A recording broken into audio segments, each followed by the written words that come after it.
नमस्कार मित्रांनो, बघा मुख्यमंत्री पशुपालन योजनेअंतर्गत जे व्यवसाय करू इच्छितात, ज्यांना काहीतरी व्यवसाय करायचा आहे, अशा व्यावसायिकांसाठी एक चांगली सुवर्ण संधी काय केलेली आहे, शासनाने आणलेली आहे.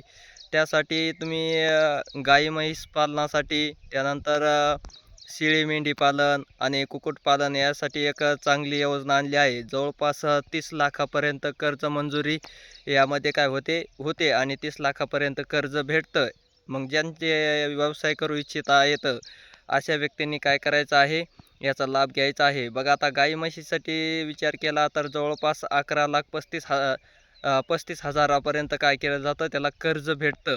आणि त्यामध्ये महिला असले तर महिलांना मग 30% त्याच्यामध्ये काय केलेलं जातं, आरक्षण असतं. आणि जे दिव्यांग व्यक्ती आहेत ह्यांनाही 5% आणि जवळपास अनुदानाचा विचार केला तर 75% अनुदान काय केलं जातं, दिलं जातं. मग ते विविध घटकामधील असणाऱ्या व्यक्तींना काय केलं जातं, हे अनुदान दिलं जातं. मग ज्यांना काही ह्याचा लाभ घ्यायचा असेल ते काय करू शकतात, लाभ घेऊ शकतात. कारण गाई म्हशीसाठी 11,35,000, त्यानंतर शेळी मेंढी असेल त्यालासुद्धा 11 लाखाच्या पुढूनच काय आहे, कर्ज मंजुरी आहे. त्यानंतर कुक्कुटपालनासाठी जवळपास 30 लाखापर्यंत काय केले जाते, कर्ज मंजूर करून दिलं जातं. मग जे व्यावसायिक असतील, ज्यांना काही व्यवसाय करायचा असेल आणि व्यवसायाच्या मार्गदर्शन माग असतील, अशा व्यावसायिकांनी काय करायचं आहे, याचा लाभ घ्यायचा आहे. कारण शासन पैसेही देतं.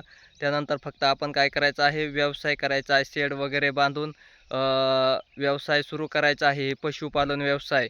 मग जे करू इच्छित असतील त्यांनी काय करायचं आहे, आपल्या व्हिडिओच्या डिस्क्रिप्शनमध्ये लिंक दिली आहे, तिथं जाऊन ऑनलाईन ची प्रक्रिया पूर्ण करून घ्यायची आहे. त्याचे कागदपत्र वगैरे काय ते काय करायचं आहे, पाहायचं आहे. धन्यवाद.